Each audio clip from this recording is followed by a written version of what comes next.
tratas de hacer lo que todo el mundo hace, te va a ir mal. Equivócate y tratas de ser auténtico, probablemente te va a ir mejor.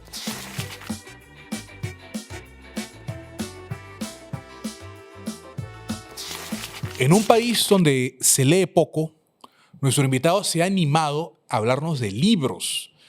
En un país donde, de hecho, no hay librerías en hasta 9 regiones y donde las bibliotecas muchas veces terminan siendo utilizadas como depósitos, como almacenes, él se ha animado a hablarnos de cultura en Internet. Yo soy Carlos Tello y en Leamos el Podcast tenemos el gusto esta vez de conversar con Gianfranco Ereña del Buen Librero. Gianfranco, bienvenido a Leamos el Podcast. Gracias por estos minutos aquí en Latina. Gracias, Carlitos. No sé si como el buen librero, como el buen tonto parecería, ¿no? O sea, porque parece una tarea, no sé si absurda, ¿no? Porque claro, es como dedicarse a una tarea, pues, que podría resultar hasta quimérica, ¿no? Pero Porque... podemos ponernos literarios y mencionar que es hasta romántico y quijotesco. Sí, yo creería que Creer sí. que se puede hablar de libros en el Perú con un contenido de calidad, dando también tribuna y micrófono a intelectuales, a escritores, un contenido que nos hacía falta en las redes sociales y que tú ya lo vienes haciendo más de 10 años. Me ha costado muchísimo y me cuesta cada vez más. Es como siempre digo, yo admiro muchísimo a los autores y a las autoras peruanas. Siempre voy a decir que los autores independientes hacen una gran inmolación al bolsillo, muchas veces poniendo de su plata para poder publicar y siempre lo voy a decir, ¿no?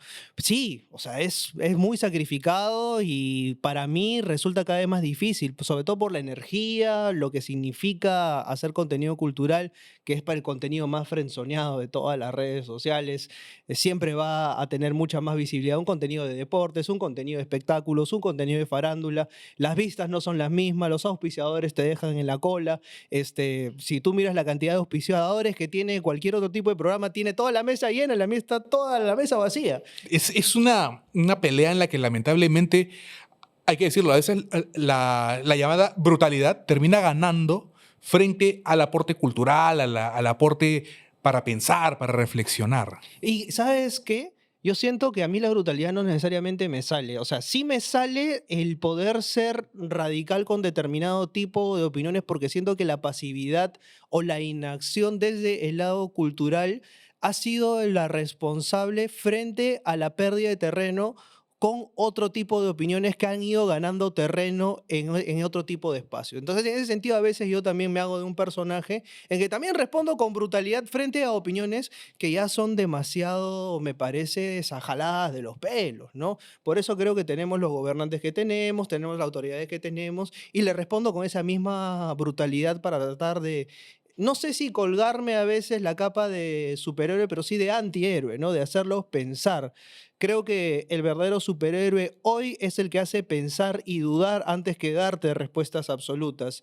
Y es prácticamente colgarse, no un chaleco antibalas, sino colgarse más bien el traje contra las balas, porque es ponerse de muñeco para que te agarren de revés, de derecho y que te saquen la michi en todos los aspectos posibles, ¿no? Pero también hay un tema con el periodismo cultural, con el contenido de este tipo, y es que durante mucho tiempo ha estado como que encorsetado, ha tenido unos prejuicios en el que un contenido de este tipo tiene que ser muy teórico, muy denso, muy pesado, en el que si se habla de literatura tienes que, no sé, explicar qué es una hipérbole o cómo se compone un soneto, cuando no necesariamente hablar de libros implica hablar de historias, hablar de casos que le pueden pasar a cualquier persona y que un escritor se ha animado a plasmarlas en un texto y que la poesía puede ser el jugar con el idioma también. Es que sabes cuál es ahí el tema. Yo siento que si tú vas a ver una presentación de libros, usualmente es el escritor, sus amigos, los amigos de los amigos y nada más.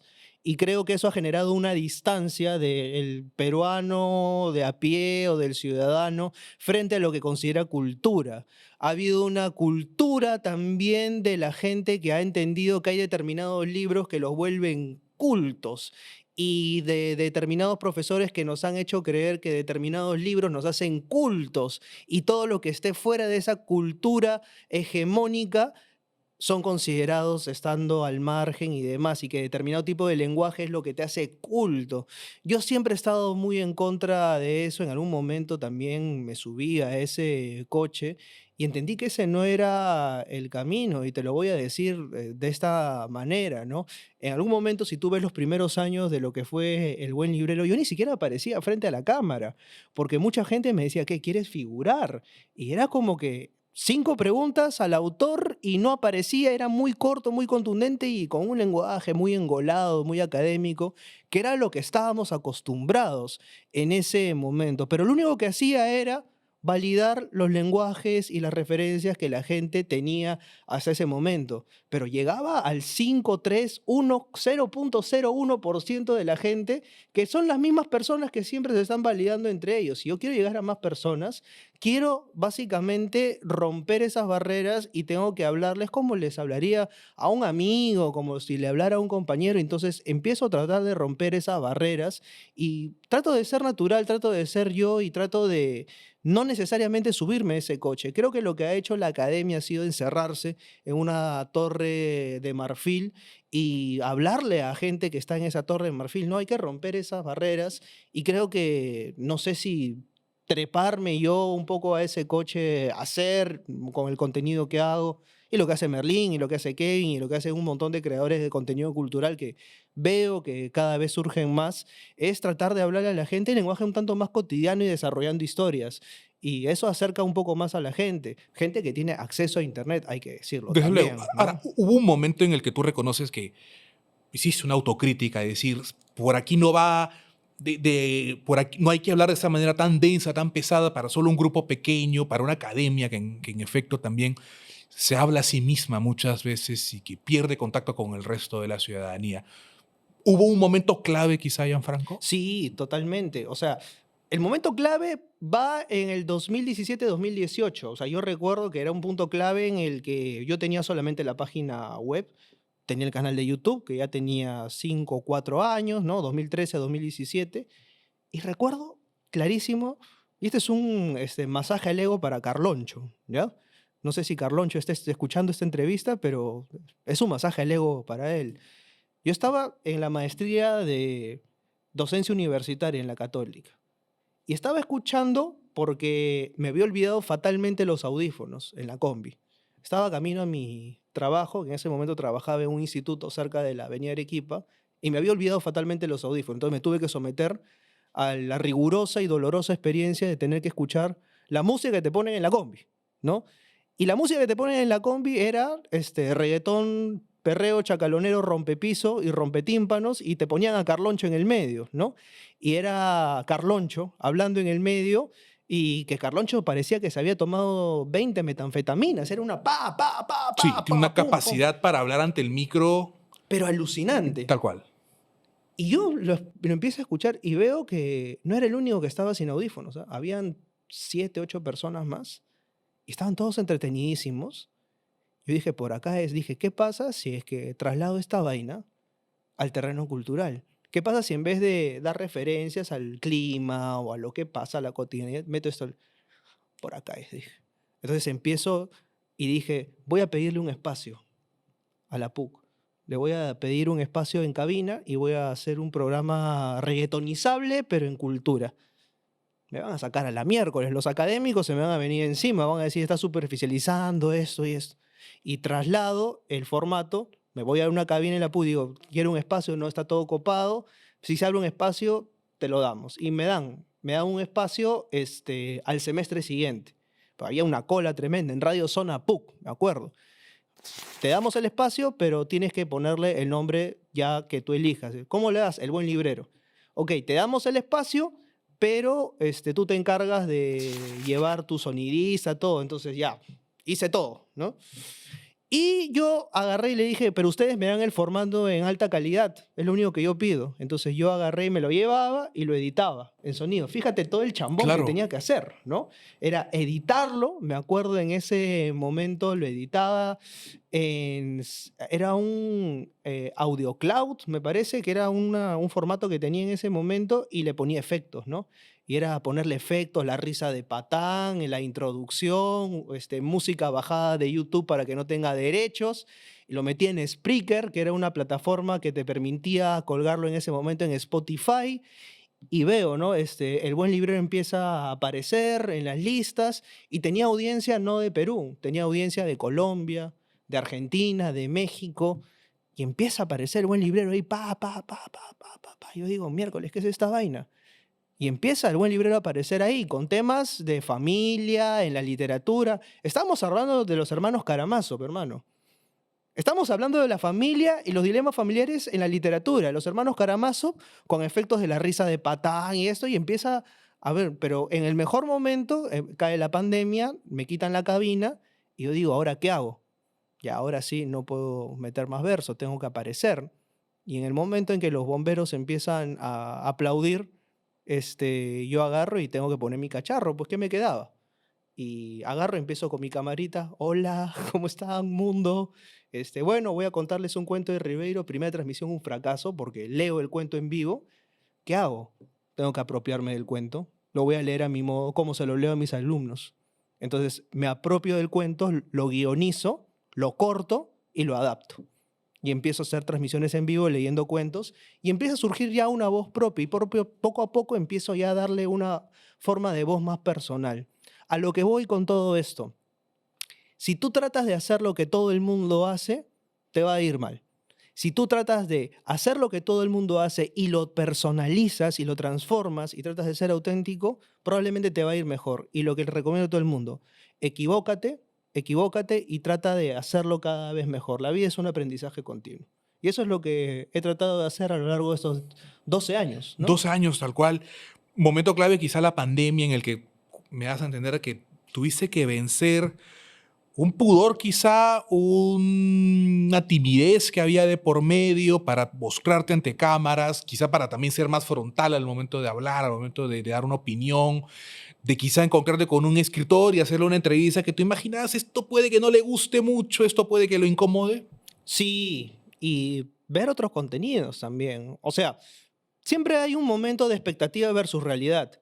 O sea, siempre va a haber un momento en que tú dices, pucha, ¿qué tal la entrevista que hice? La ves después y dices, ¿cómo no le pregunté esto? Y siempre me pasa. Mi esposa es la persona que más me critica este tipo de cosas porque dice, qué egocéntrico que eres, que estás viéndote todo el día.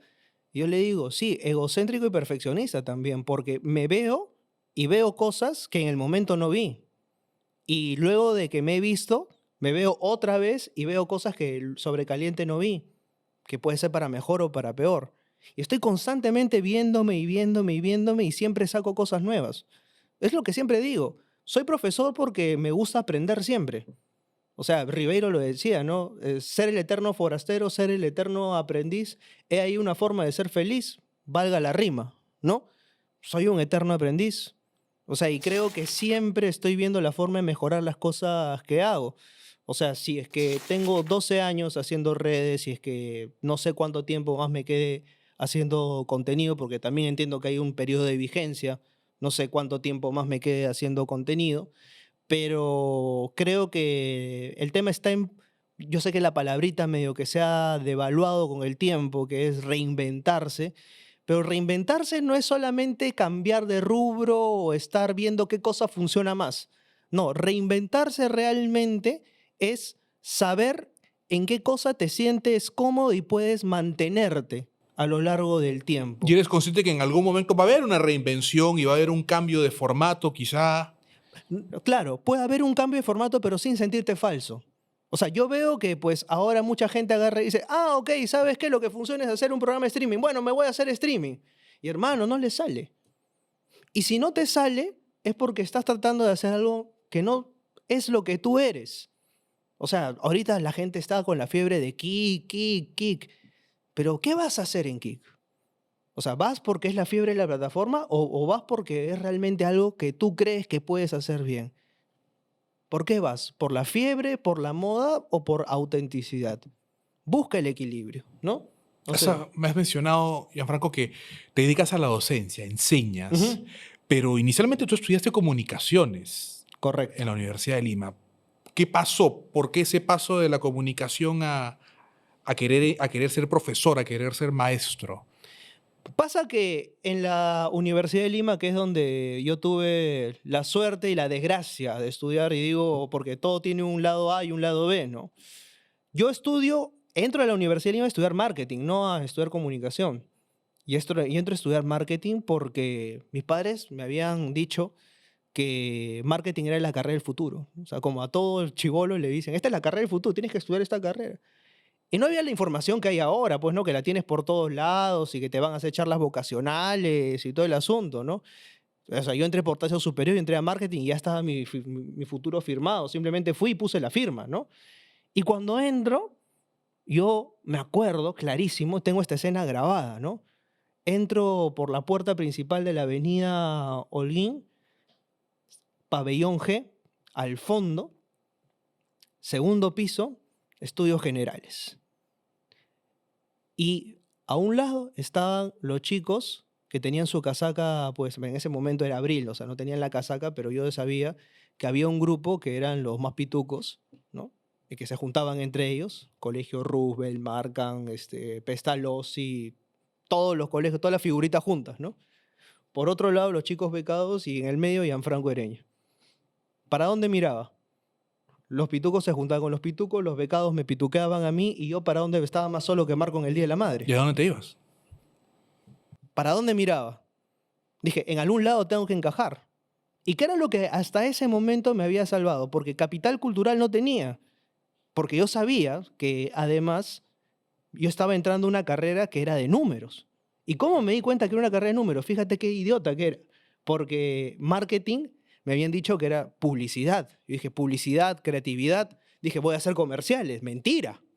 O sea, a mí me meten a una carrera que era marketing estadísticos, derivadas, integrales. O sea, tú me decías 4x4, hermano, yo decía camioneta. Camioneta. O sea, no tenía ni idea, ¿no? Y fíjate qué piña, primera clase de matemáticas básicas, el profesor Fabio Pietrapiana, hasta ahora me acuerdo. Ahora lo vi en algún momento por la universidad, ¿no? Siempre cuando llaman para participar, siempre llaman A o Z, ¿no? O sea, los primeros o los últimos. Yo estoy en la H, estoy al medio, eso siempre se salvan. Yo pasaba piola, ¿no?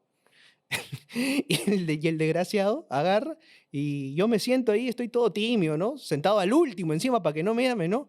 Ereña, pasa al frente. Ecuación, resuelva.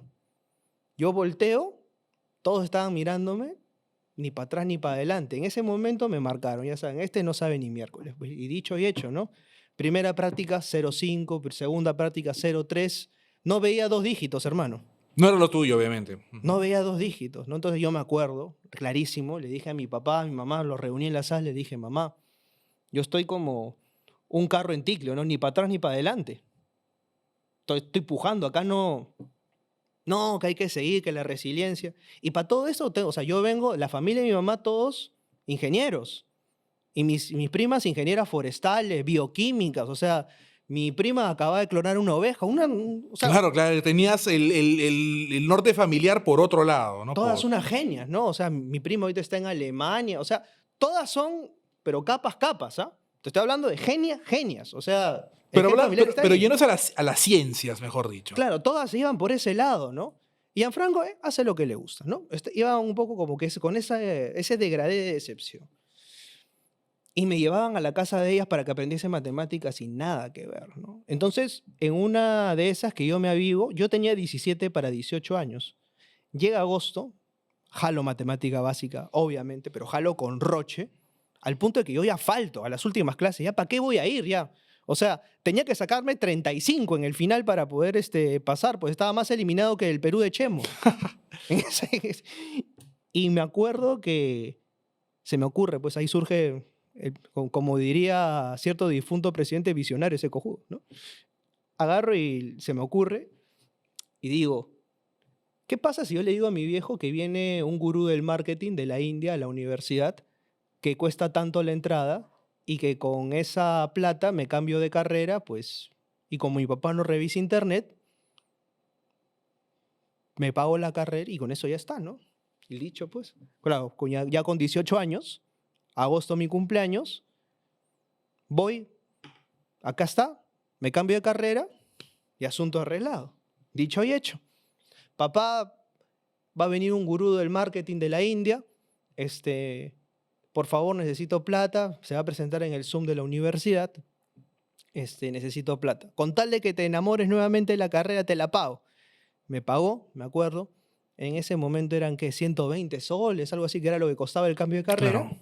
Fui, DNI azul, 120 soles, pagué el cambio de carrera, no le dije absolutamente nada, ya me cambiaron a fundamentos de matemática, ya eran teoría de conjuntos diferentes, pues, ¿no? Ya a derivadas, Sí, integrales. obviamente. Ujú.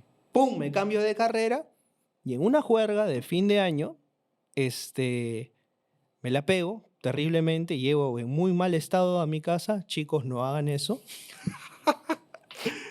Y mi papá me dice, ¿cómo es posible que un futuro gerente de empresas esté en ese estado? Y yo le digo, ¿qué gerente si yo voy a ser periodista? Le dije, yo voy a ser comunicador. Se me pasó la borrachera, mi papá pone una cara hasta acá, se le cae la mandíbula como si fuese Goofy. Y al día siguiente era mi casa un velorio, ¿no? Porque, Chocó a la familia. obviamente, o sea, mi papá, mi mamá, una cara de decepción. ¿Cómo has hecho eso? ¿Qué esto? ¿Qué el otro? Pero lo entendieron después. Me dijeron, bueno, ¿te cambiaste? Demuestra, pues, ¿no? Y ahí es donde yo digo, ok, tengo que ver la manera de encajar en la universidad, porque en esos 2 primeros ciclos yo, como te digo, carro en ticlo, ni para atrás ni para adelante. Y ahí es donde veo la manera de encajar. Entonces yo empiezo a averiguar ya en la universidad, oye, ¿dónde consigo prácticas? ¿Qué hago? Porque no me dieron ni para el pasaje, un desastre, ¿no? Y ahí es donde veo taller de narrativa de la Universidad de Lima. ¿Quién lo dirige? El rey de los freaks. ¿Quién era el rey de los freaks? Jorge Eslava, taller de narrativa de la Universidad de Lima, ok, que escriben cuentos. Y ahí, pues, ¿no? Lo conozco al maestro que cambia mi vida. O sea, literalmente se me aparece la Virgen en forma de profesor con camisa y zapatillas y me cambia la vida porque literalmente era el taller al que iban todos los no alineados de la universidad. La Universidad de Lima no necesariamente se caracteriza pues, por ser una universidad que tenga facultad de literatura. Ahí iban todos los que querían hacer literatura, Te he ¿no? escuchado diciendo que Jorge Eslava es quizá una de las primeras personas que creyó en ti.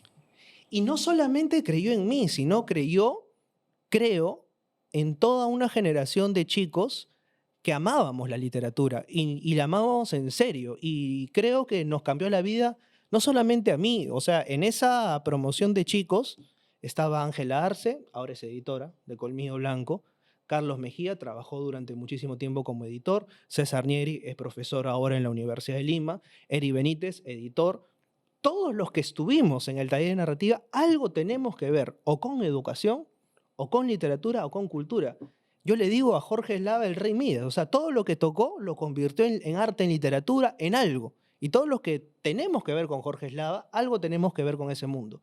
Yo no sé si Jorge es consciente de lo que hizo, de lo que nos hizo, porque eso es lo que hace, creo yo, un verdadero maestro. O sea, eso lo tengo clarísimo, pero clarísimo, y se lo digo cada vez que puedo. Y tiene que haber una huella de Jorge también en ti como maestro, como profesor, de entender que un maestro puede cambiarle la vida a sus alumnos, que un alumno quizá que esté sentado en su escritorio, en silencio, simplemente está esperando que un profesor le diga que está bien lo que está haciendo, que está esperando que no venga una persona que busque destruirle su trabajo o que trate de buscarle el mínimo error, sino que sea un acompañante de la formación. O que simplemente le diga que puede. O que simplemente le diga que puede. Mira, te la resumo así nomás. Yo recuerdo clarísimo el día en el que yo terminé mis prácticas profesionales, como te digo, estoy hablando del 2009. Desde el 2009, o sea, yo tenía 19 y yo empecé a hacer prácticas profesionales. O sea, empecé antes que muchos de mis compañeros en la universidad.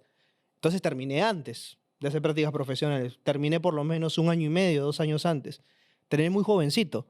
Entonces me quedé antes también sin prácticas profesionales porque nadie quería hacerle contrato profesional a un chiquillo. Porque creían o que no tenía experiencia o que me faltaba experiencia. O sea, le digo, ¿cómo me vas a dar experiencia si no me la quieres Si no me dar? quieres dar, O sea, obviamente. la contradicción, Desde lo que luego. callamos los practicantes, Antes. literalmente. Entonces, yo voy donde Jorge, tenía 21 años, 21 añitos, imagínate, qué jovencito que empecé. Y le digo, Jorge, me he quedado sin chamba, no sé qué hacer con mi vida, quisiera en algún momento enseñar. ¿Quisiera o quieres? Yo le dijo, quiero. Me dijo, vente a mi casa mañana. Vente a mi casa mañana, ya, pues, ¿no? Obediente, voy a su casa al día siguiente. O sea, nos reuní en su casa. O sea, ese tipo de relación discípulo-maestro. O sea, era una relación tipo Sócrates, ¿me entiendes? Y de una generosidad, de... O sea, ese tipo de maestro, o sea, que pues ahora pues es inimaginable tener un tipo de relación así de discípulo-maestro, ¿no? Y yo recuerdo que Jorge estaba boxeando. O sea, o sea, imagínate pues, ¿sabes? O sea, Encontrar a tu profesor boxeando, ¿no? En fin. encontrar a tu profesor Claro. boxeando, ¿no? En BBD, sudoso, ¿no? Y dijo, recoge ese papel que está ahí. Recojo un papel, había una dirección. Dice, mañana tienes una cita en tal colegio, la chamba me la han ofrecido a mí, yo te he recomendado y les he dicho que tienes amplia experiencia enseñando. Yo le digo, pero Jorge, yo en mi vida he enseñado, en mi vida he enseñado, le digo, o sea, dice, ¿estás preparado? Tú anda y di que sabes enseñar, yo sé que lo vas a hacer bien. Es un taller de literatura y periodismo, pero Jorge, ¿cómo voy a hacer? Bueno, yo te voy a dar los lineamientos básicos. ¿Ves este saco de boxeo? Sí. Y me lo enseñó así, literalmente, Carlos, yo te lo digo así. Me dijo, ¿estás listo? Sí. Me puso unos guantes, Carlos. Yo había ido con camisa. Y empezó a hacerme, dice, ¿ves este gancho derecho? Sí, ya. Esta es tu teoría. Cuando enseñas teoría, era el señor Miyagi. Yo me Sí, sentía... esto es Karate Kid puro, ¿no? Es Karate Claro, Kid, o sea, sí. era como que, esta es tu teoría. El día que haces teoría, enseñas el concepto y siempre da un ejemplo. Concepto, ejemplo. Era encerar y pulir. Yo me quería morir y yo estaba hasta que regresé apestando en el micro. O sea, yo me sentía pues laruso. Y y en la noche me dio una serie de conceptos, me los mandó por correo.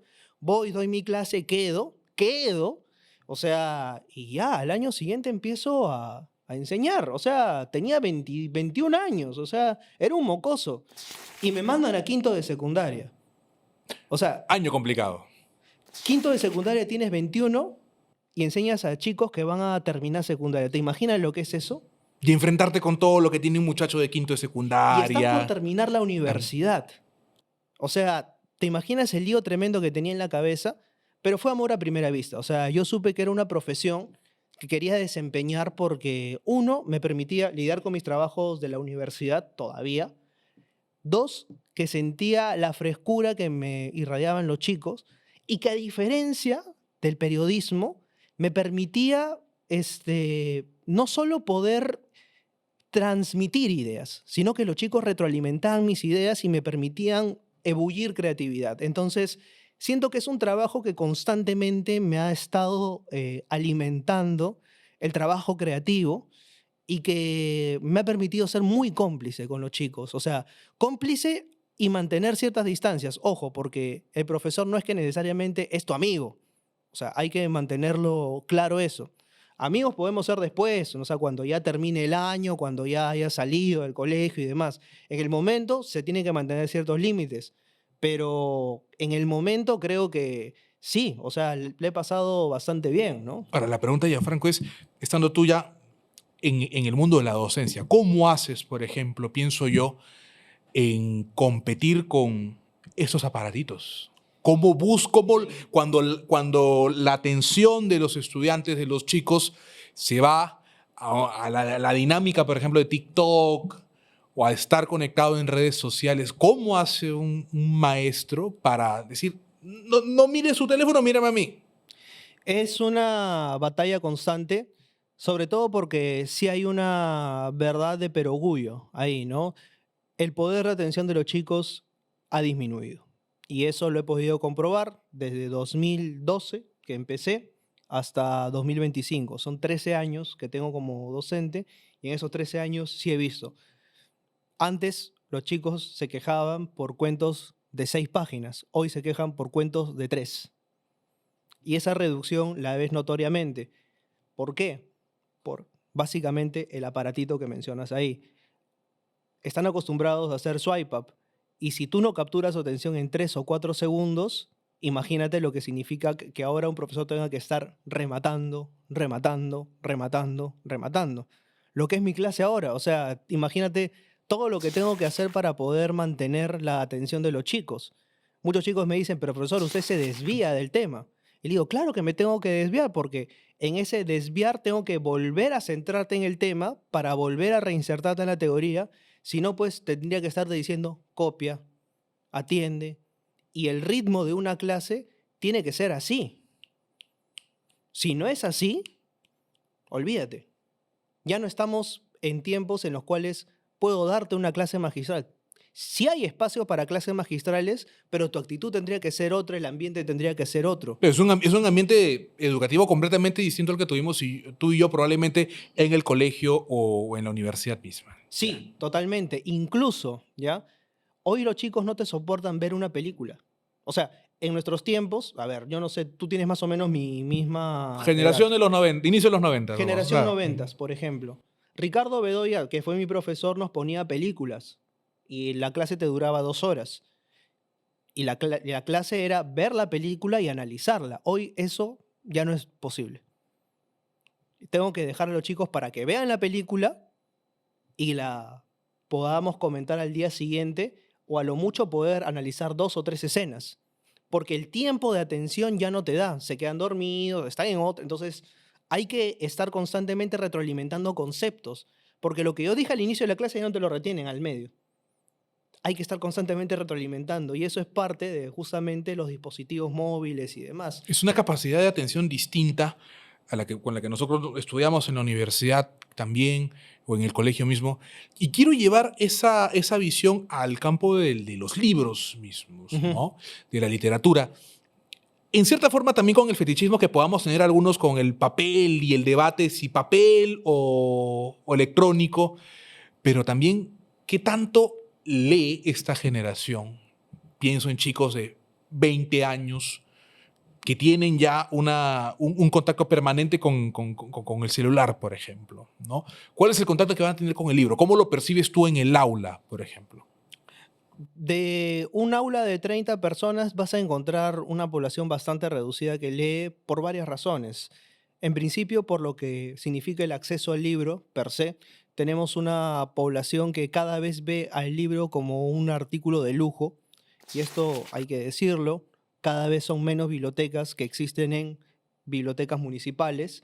Las librerías están ubicadas en distritos muy específicos, librerías independientes. Y hablamos de Lima, en realidad, porque si nos vamos al mapa regional, la situación es peor. Es todavía mucho más escaso.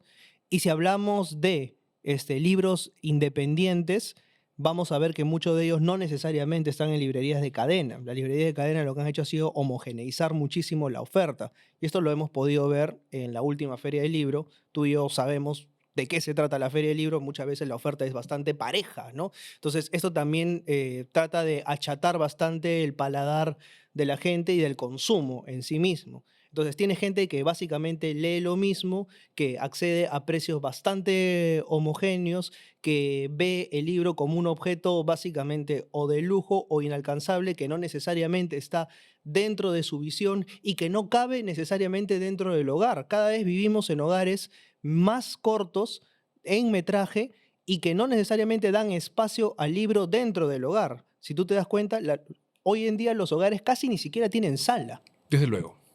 Y si no tienen sala, ¿dónde pones los libros? Y si no tienen sala, están orientados ¿a dónde? A dirigir los espacios de diálogo a espacios de consumo, porque si no tienes espacios para invitar a gente a tu casa, ¿a dónde dirige los espacios de consumo? A restaurantes, bares y demás. Desde luego, porque hablando de espacios de casas, por ejemplo, hace unos 20 o 40 años, habían viviendas pues, que asignaban un espacio o un cuarto al estudio, ¿no? O a la biblioteca misma. O sea, ¿no? Tener hoy en día una biblioteca es un lujo, es un privilegio.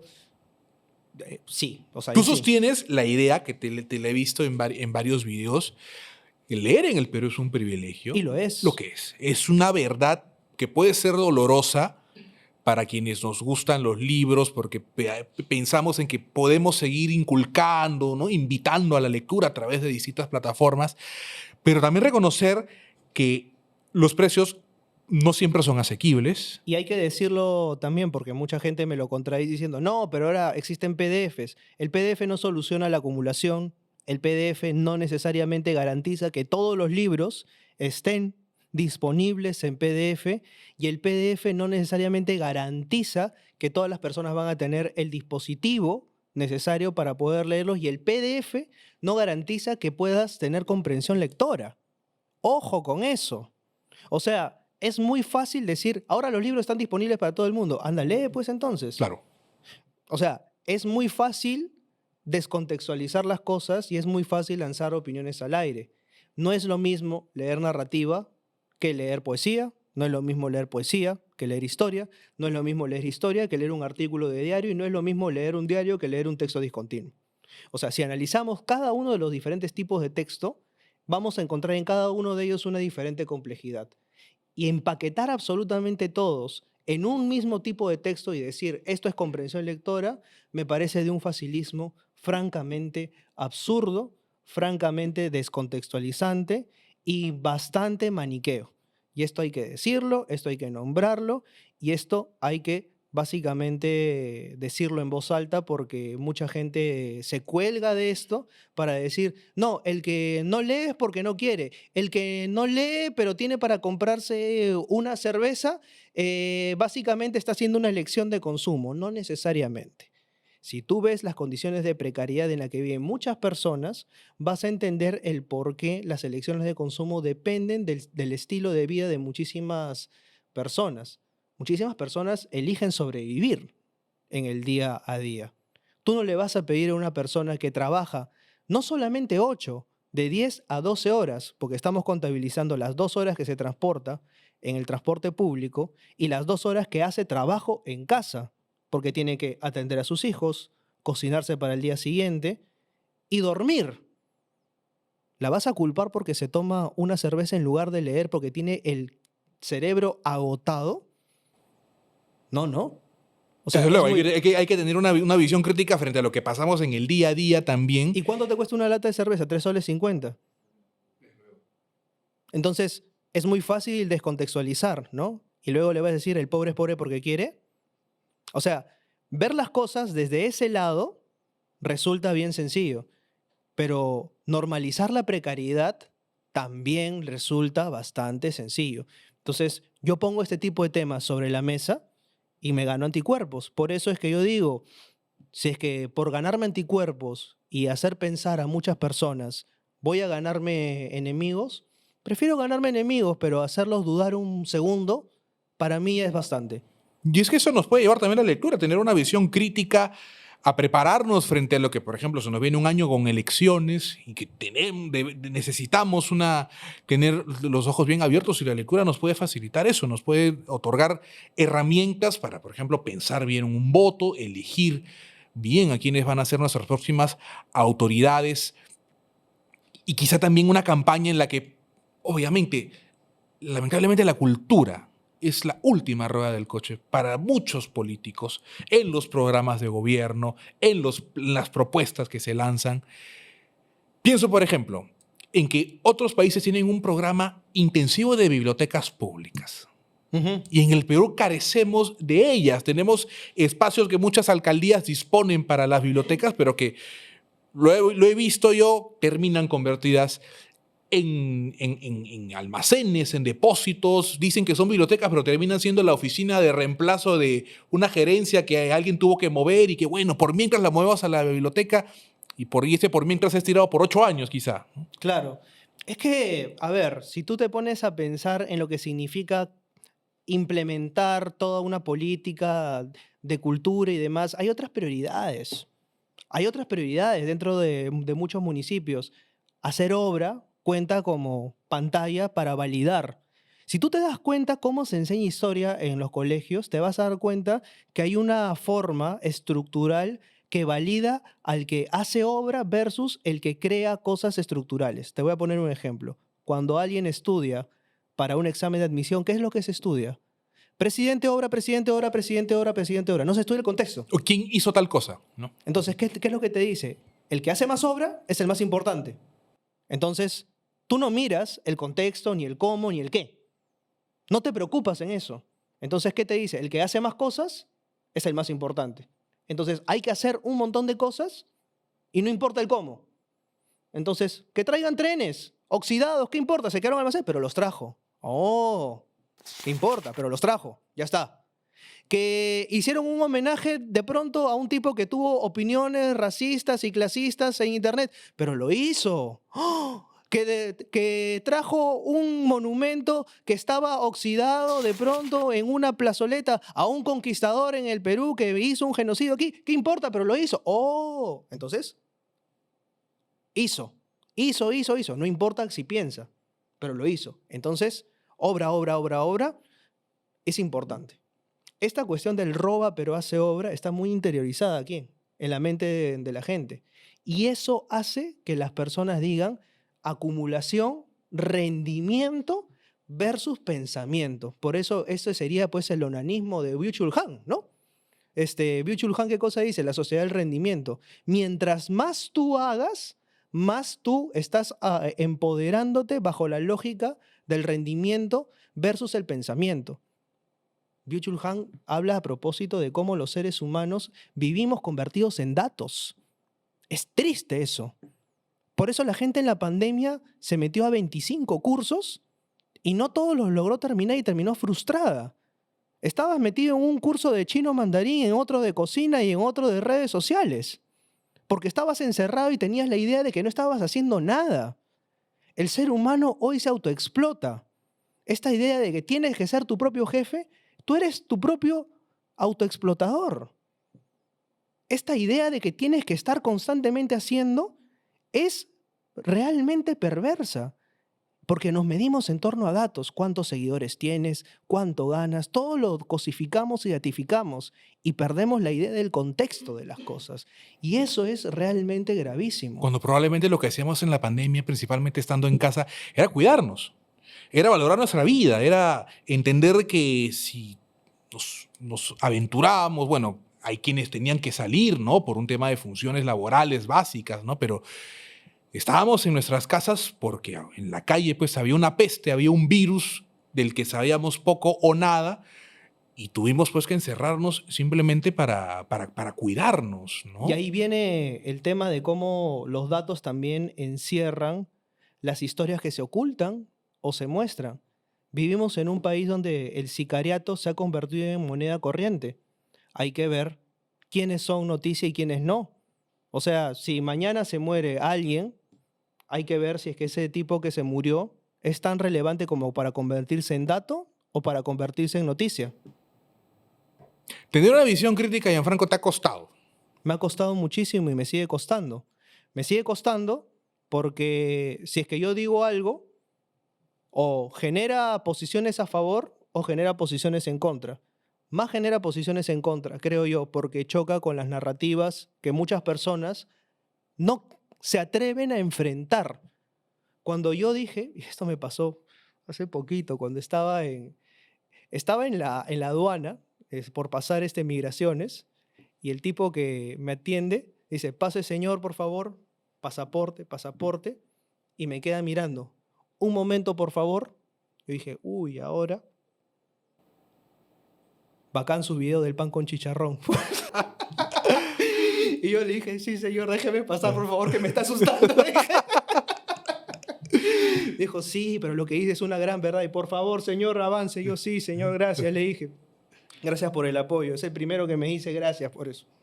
Porque te ha pasado, ¿no? Que incluso hasta la sugerencia de un cuento a un grupo de alumnos, sé que te motivó un problema, un impasse. A propósito de, porque mandaste a leer, sugeriste a los chicos que lean El sueño del Pongo, de José María Arguedas, tengo entendido. Es que la duda es muy peligrosa. O sea, tú date cuenta, voy a contar la anécdota para quienes no la saben. La he contado varias veces, pero la voy a contar de nuevo. Gracias por traerla a colación. Lo que pasa es que yo en el colegio trabajaba con varios textos y obviamente te hacen trabajar. Las 3 competencias básicas del currículo de comunicación son: lee textos en su lengua materna, se comunica oralmente en su lengua materna y escribe textos en su lengua materna. Entonces, obviamente, hay textos de plan lector y yo, para poder trabajar con algunos textos de lee textos en su lengua materna, estábamos hablando de textos descriptivos y dentro de los textos descriptivos yo les di a leer El sueño del Pongo, de José María Arguedas, ¿no? Entonces dije, ¿cómo se describe el pongo en este cuento? Entonces les di a leer El sueño del pongo de José María Arguedas. Y no es que yo se los di simplemente, sino que lo leímos. El sueño del pongo de José María Arguedas es un texto en el cual hay un pongo, en el cual es básicamente la historia, ¿no? De un indio, ¿no? Que va a trabajar a una hacienda y hay un hacendado, básicamente, que abusa de él y al final, pues tiene un final un tanto escatológico, ¿no? Y lo reflexionamos, pues, ¿no? Con los estudiantes y se hizo un pequeño debate, cada quien sacó sus conclusiones, ¿no? Termina mi jornada del día, yo estoy empaquetando, pues, mi cuchareable, estaba tranquilo. Y en el momento en que estoy por irme, ereña la dirección. Cuando te dicen ereña la dirección, algo está por pasar, ¿no? Preocupa como estudiante y también como maestro, Claro, ¿no? ¿no? Es como que además todos los profesores voltean a verte, ¿no? Claro. Es como que suena en tu cabeza, ¿no? En ese momento Cell sintió el verdadero terror. Subo las escalinatas, ¿no? Como si subiese al patíbulo y encuentro al padre de familia con su chibolo al costado, el alumno que había tenido el día anterior, claro, fue al día siguiente, claro, porque no había forma, pues, ¿no? Y es como que el chibolo estaba ahí con la cabeza enterrada como un avestruz. ¿Cómo es posible que usted le haya mandado a mi hijo a leer este texto que fomenta el resentimiento? Yo, ¿pero qué le he dado a leer? Dije yo, le he dado a leer el manifiesto comunista, le he dado a leer, pues no sé, o sea, y así se lo hubiese dado, pues no sé qué le he dado a leer, le dije yo, ¿no? Dice, ¿por qué, señor? ¿Qué problema hay con el texto? Mi hijo le ha preguntado a su abuelo que tenía una hacienda azucarera si es que su abuelo alguna vez le había pegado a un indio en su hacienda. Yo le pregunté, ¿pero le pegó o no? Y el padre agarró y me insultó, pues en todos los idiomas, ¿no? Y eso. Y luego mi jefe, yo siempre digo, ¿no? No hay pelado bueno en este mundo, ¿no? O sea, si tú ves a un pelado, duda. Y si no tiene cejas, duda al cuadrado. Y el pelado me dice, ten cuidado, me dice. No podemos darles textos así a los chicos, ¿no? ¿Por qué? Le digo así. No es que los padres de familia, tú sabes. Le digo, ah, ya entendí, le dije. ¿Qué entendiste? Me dijo así. El cliente siempre tiene la razón, ¿verdad? O sea, no son estudiantes, no son alumnos, no son padres, sino todos son clientes. Clientes que van a exigirle al maestro cuál debe ser la Claro, lectura, claro. cuál debe ser el currículo. Entonces, en ese momento yo me imaginé pues a mí como un empleado pues de alguna de estas cadenas de fast food, ¿no? Sí, señor, ¿con qué quiere a su hijo? ¿Con orden doble de razonamiento lógico? Sí. ¿Con qué más lo quiere? Con razonamiento verbal, sí. Su orden va a salir de acá a 5 años. ¿Quiere que le quitemos algo? Sí, por favor, quítele pensamiento crítico. Ok, listo, ¿no? Así pensé. Y dije, ¿quiere algo más? Sí, listos. Su hijo va a salir defectuoso en 5 años y medio. Sin capacidad de cuestionamiento, sin capacidad de entender el país en el que está creciendo. Sí, va a salir en una burbuja, ¿no? Y de regalo va a salir con un diploma, ¿no? Que le dice disciplina positiva. Porque además, esto es algo que muy pocas veces se habla, ¿no? También nos han dicho, y esto seguramente algunos maestros me dan la razón, hay palabras que tú no puedes utilizar a la hora de calificar. No le puedes poner error, no le puedes poner te equivocaste. Tienes que ponerle estás en progreso de hacerlo mejor. O sea, no le puedes poner, ahora ya no hay calificaciones vigesimales. Ya no hay 0 al 20, ahora es A, B, es A más, B más, es A, o sea, es una chanfaina que han hecho un arroz con mango. Es y por si acaso ya no puedes jalar de año a nadie. ¿Ah? Ya no puedes jalar de año a nadie. O sea, si es que te atreves acaso a jalar de año a alguien, tienes que mostrar 25 millones de pruebas y a que acaso, y la padre, el madre de la familia, pues tiene ahí poder de intervención. Entonces es un momento complicado para la educación también, y tú lo estás viviendo. Es un momento complicado para la educación y para el maestro. O sea, nos llenamos la boca diciendo de que tenemos que hablar y valorar el trabajo que hacen los maestros, Pero hoy en día el maestro creo que ha perdido total valoración dentro de la cadena social. Creo que el maestro está menos empoderado que nunca. Claro, van a decir, hay buenos y malos maestros como en todo lado. Como hay malos y buenos médicos, como hay malos y buenos taxistas, como hay malos y buenos policías. O sea, Exactamente.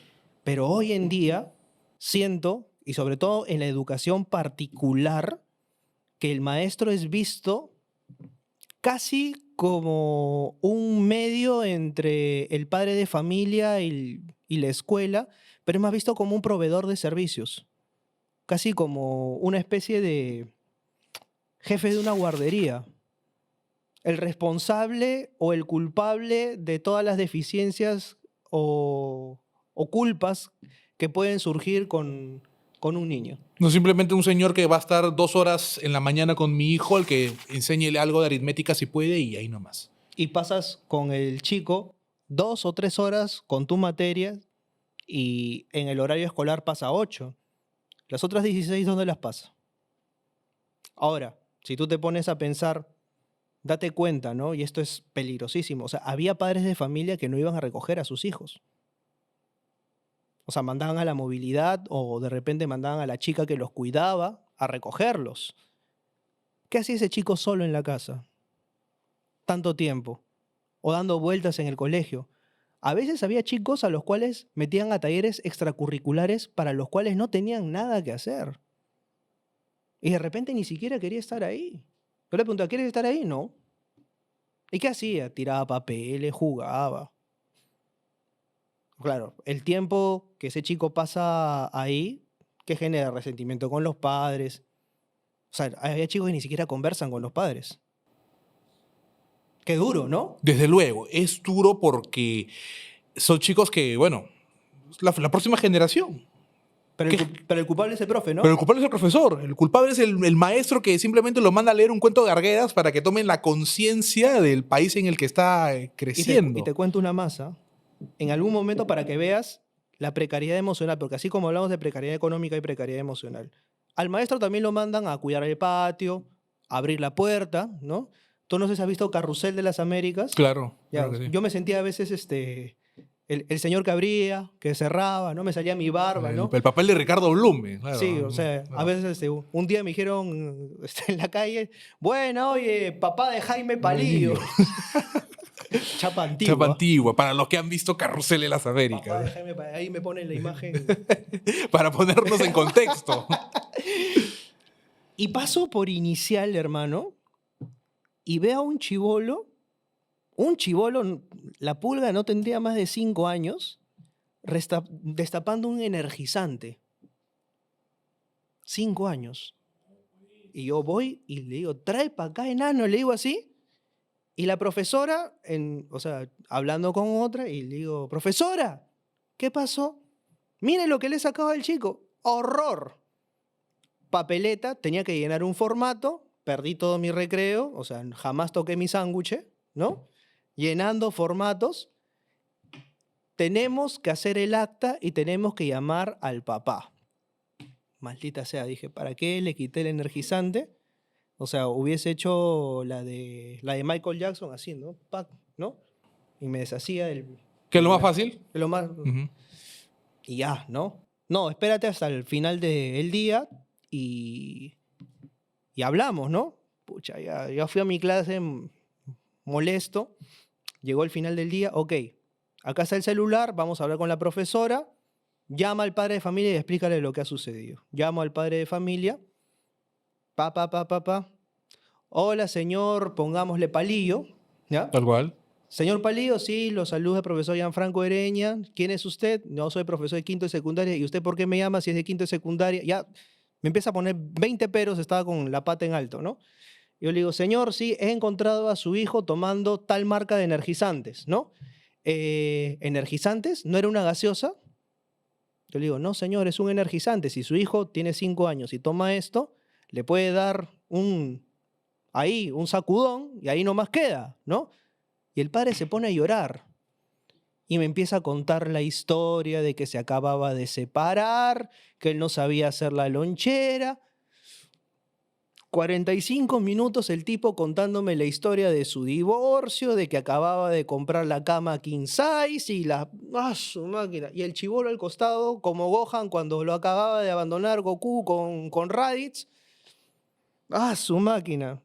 Terminó el tipo diciéndome, profesor, ¿cuándo nos tomamos una chela? Ya, frente a esa situación, pues un maestro, ¿qué puede hacer? ¿No? Ya. Y alguien le contó después, o sea, que yo hacía YouTube. Y es como que al día siguiente, al día siguiente, al día siguiente aparece el padre de familia, me abraza como si fuese su hermano. Profesor, usted ha salvado a mi hijo, no sé cómo agradecerle. Ya, profesor, ahí nomás. Ahí nomás, amigo, ¿no? Muchas gracias, ¿no? Solamente no le mandes energizantes a tu hijo, ¿no? Obviamente. Ten cuidado, ¿no? Y cada vez que pasaba, YouTube, ¿cómo estás? YouTube. Ahí está el YouTube, ¿no? Pero esas cosas pasan y no mucha gente las habla. O sea, la precariedad emocional de muchos padres de familia que ni siquiera saben dónde están parados. O sea, y no las hablan. Y son cosas que pasan en el día a día y en un descuido, tu hijo puede tener un problema. Y los profesores tienen que estar ojo, pestaña y ceja y sacan de revés, de derecho. Y así como en alerta aeropuerto, pucha, hermano, detectas cosas que pueden estar ahí. O sea, no sé. Pero también estás en el medio de ese trabajo de docente, de profesor, estás dejando un valioso aporte. Es el que quiero conversar contigo también. Del proyecto Librero. Sí. De hacer, de entregar una serie de lecturas recomendadas para que los chicos puedan leerlas en clase. Porque hay un plan lector Ujú. con el que varios hemos crecido, pero que tiene sus falencias. Varios de los libros que nos han tocado conocer en el plan lector, recordando yo mis años de colegio, probablemente no eran los adecuados para ciertas generaciones ciertos grupos etarios, ¿no? Ah, pienso yo, pues, en libros que algunos sí leyeron con cierto interés. No sé, pienso en El Cantar del Mío Cid, ¿no? Uf. Que puede ser denso, Sí. que algunos en mi colegio lo leímos con interés porque jugábamos Age of Empires, pues, ¿no? Pero no todos, pues, ¿no? Y para otros sí es una lectura pesada y que hasta que alguien descubrió que se podía bajar el resumen o el argumento del libro de internet, ya tenían la tarea completa. Sí. Entonces, tú tienes un aporte frente a este plan lector tradicional, llamémoslo denso, llamémoslo poco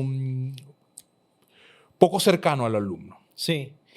Lo que pasa es que, a ver, toda innovación parte de una necesidad, ¿no? Una innovación no necesariamente tiene que ser tecnológica. Quiero puntualizar eso. Mucha gente dice, innovación, llevemos tablets. ¿Qué estás llevando tablets a un lugar donde no hay electricidad? No tiene ningún sentido. ¿Un tablet con qué? Claro. ¿Qué vas a colocar en la tablet? ¿No? O sea, no tiene ningún sentido. Mi innovación pasa puntualmente por resolver una necesidad puntual que tienen los profesores, el tiempo. Un profesor a lo largo del año no tiene tiempo y le han quitado el tiempo. Si me permites ser mucho más directo, se lo han quitado a propósito, porque lo han burocratizado. Cuando un profesor al inicio de año tiene que hacer su PEA, su plan educativo anual, tiene que hacer un onanismo mental, hermano. Tiene que estar elaborando todo lo que va a hacer a lo largo del año cuando podría estar pensando qué materiales y qué recursos de aprendizaje podría utilizar en sus clases, qué libros podría utilizar en sus clases. No necesariamente estar diseñando sesión por sesión. ¿Saben lo que significa hacer sesión por sesión de inicio a fin de año? Ninguna de esas sesiones necesariamente se va a cumplir tal cual. Entonces yo lo que les he hecho hacer es lo siguiente. Ok, ¿sabes qué? Vamos a pensar en libros que existan en librerías, que puedan conseguir. Yo te los voy a conseguir y vamos a elaborar con este libro un proyecto. Que sea un proyecto viable, capaz de realizarse en 8 semanas y que de este libro, que sea fácil de conseguir, podamos hacer algo interesante. Pongámosle. Pensemos. Frankenstein, de Mary Shelley. Frankenstein de Mary Shelley es la historia a propósito de un doctor que se obsesionó con la alquimia, el doctor Víctor Frankenstein, y que quiso hacer un ser humano hecho de retazos. Pero al ver que su creación no es perfecta, decide abandonar a su criatura.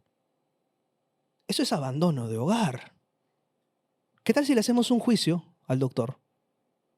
¿Quién es más monstruo? ¿El doctor o la La criatura? criatura. ¿Eso no es filosófico? Y muy reflexivo.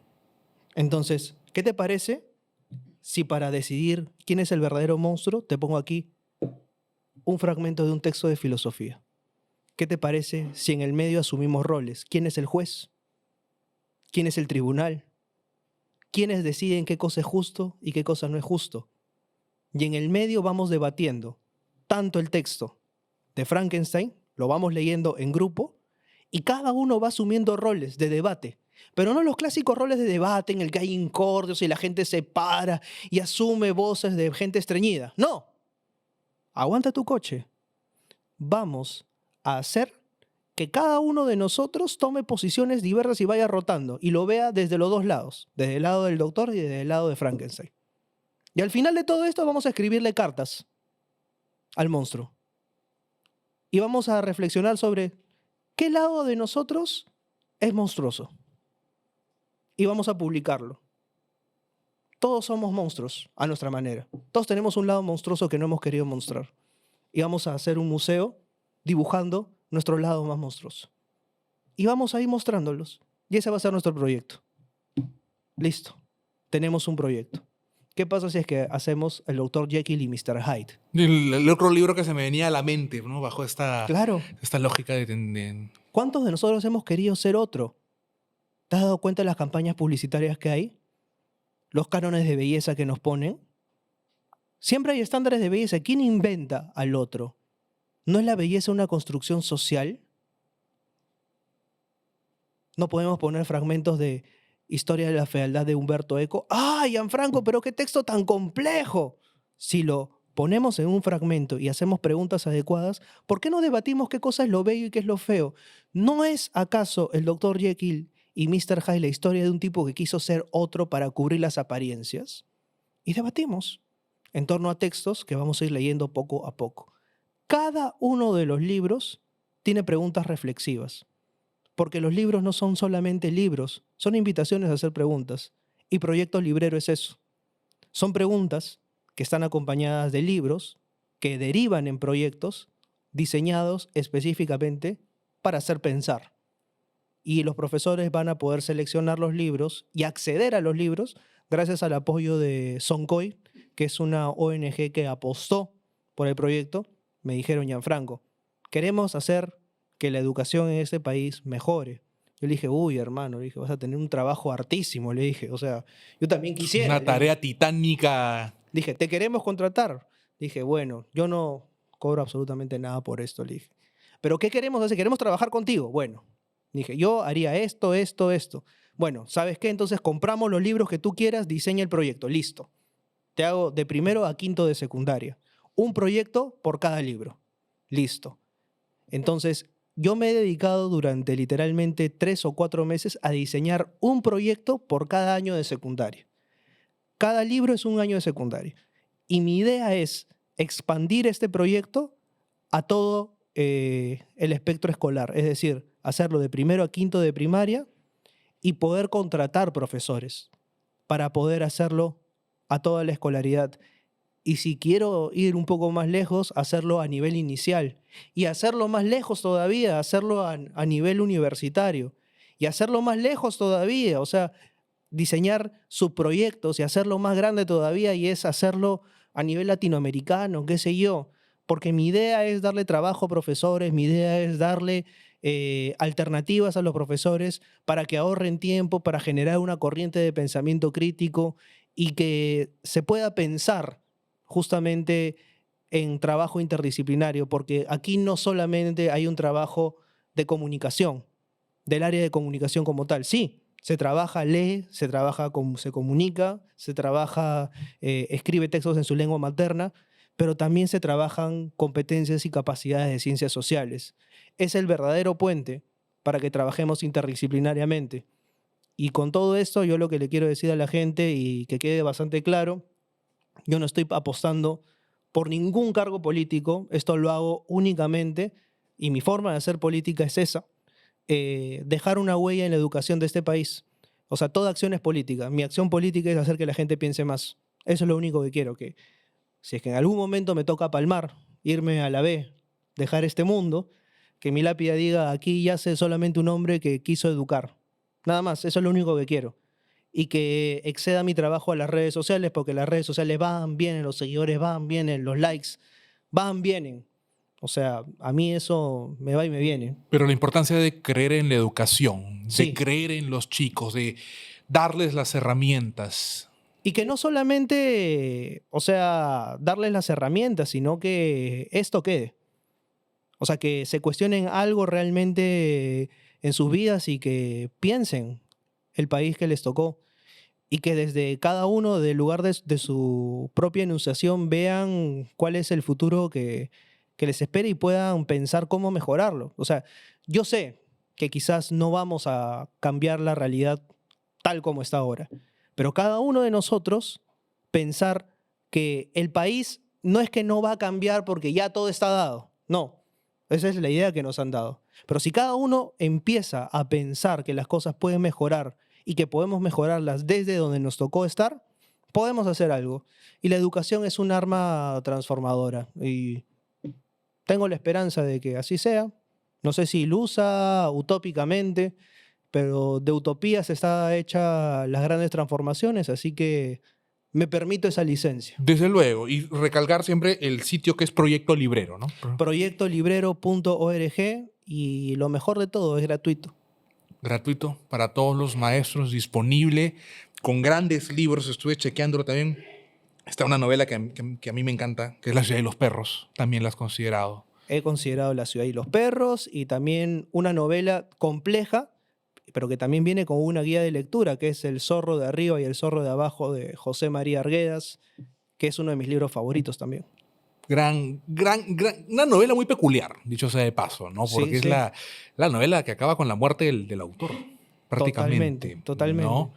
Y siempre es bueno volver a Vargas Llosa, volver a Arguedas, volver a dos grandes escritores. Gianfranco, hablando de libros, ¿qué te han dado los libros a ti como Gianfranco Ereña? Mucha gente diría que me dieron o me abrieron la puerta del mundo. Yo diría que me lo complicaron. Me lo complicaron porque me hicieron pensar. A veces mucha gente me hace esto de aquí, ¿no? ¿Vives mejor con los libros o peor con los libros? Yo creo que a veces uno se complica más con los libros, pero se vive mejor. Se vive mejor porque hay un disfrute mayor en resolver las cosas. Hay un disfrute mayor cuando resuelves un acertijo que solamente tú entiendes, y en esa soledad del disfrute del conocimiento hay una isla y un paraíso que solamente entiende uno, y ese vasto conocimiento de la profundidad te alegra enormemente. Así Bonita reflexión, así que Gianfranco. creo que sí, por ese lado va, ¿no? Maravilloso. Gianfranco, antes de acabar esta entrevista, quiero invitarte a participar de un pequeño ping-pong. Ok. Te voy a dar vamos. algunas frases, algunas ideas. Dime lo primero que se te venga a la cabeza Qué peligroso eso. frente a hablar de libros, de personajes también. Y quiero empezar por lo primero, por lo que se te venga a la cabeza cuando te digo el buen librero. Pasión, Dudas eternas. amistad, Jorge Eslava. maestro, Ernesto, mi guía. que fue quien inspiró el buen librero. Sí, totalmente. Así es. ¿Qué piensas en un Ernesto que fue el que te introdujo a los libreros de Quilca Sí, tal cual. y te viera ahora? Pienso en lo que me dijo al final y lo último que me dijo. Él se despide de mí al costado en el bar de las tías de la Universidad de Lima y me dijo, lee, concha tu madre. Y lo has seguido haciendo. Sí. Y Él cumplió a cabalidad esa palabra. Y mucha gente está leyendo gracias a ti. Y él con su casaca roja me está haciendo ola desde algún lado. Así que estoy feliz y espero haber cumplido, queridísimo Neto, donde estés. Quiero continuar con el ping-pong. Ajá. El Perú. Un reto. Mario Vargas Llosa.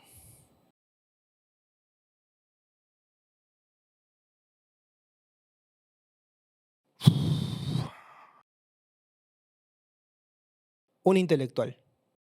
Más que un novelista. Vamos a quedarnos con novelista mejor. Bueno. La docencia. Un oficio. Que disfrutas. Sí. Los libros de autoayuda. Prefiero los de autosabotaje. Y el último. Lisbeth. El amor de mi vida.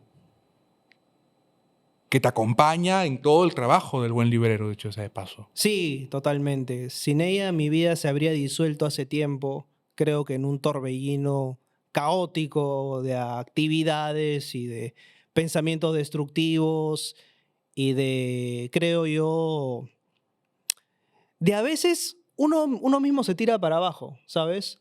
Uno a veces tiende a pensar que no es capaz de muchas cosas y creo que una buena compañía es capaz de tirarte para adelante siempre. Y creo que ella, además de ser la productora, coordinadora, directora, todo en mi vida, es además el amor de mi vida. Yo creo que sin ella no sería capaz de hacer muchísimas de las cosas que jamás creería que podría haber hecho. Creo que el buen librero es en parte de ella también, definitivamente. Maravilloso, Gianfranco. Para cerrar. El buen romántico me van a El decir. buen romántico, desde luego, sí. Para cerrar, Gianfranco, ¿qué estás leyendo ahorita?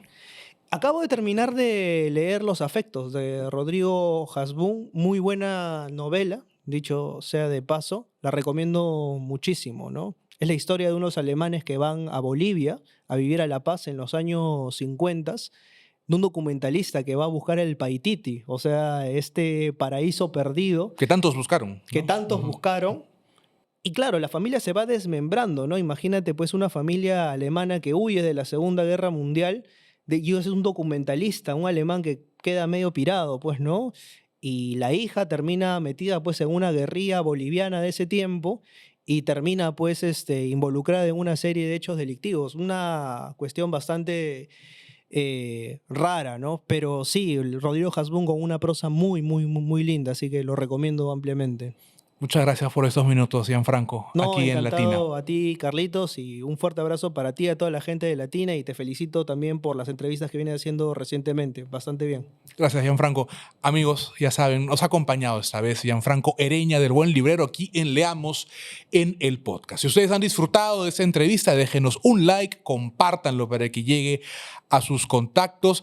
Siempre leemos sus mensajes, sus comentarios aquí, a quien quisieran ver en el estudio aquí de Latina Digital, en el podcast de Leamos, para ver, gestionar alguna conversación en las próximas semanas. Yo soy Carlos Tello, los he acompañado en esta edición de nuestro podcast. Será conmigo hasta una próxima oportunidad.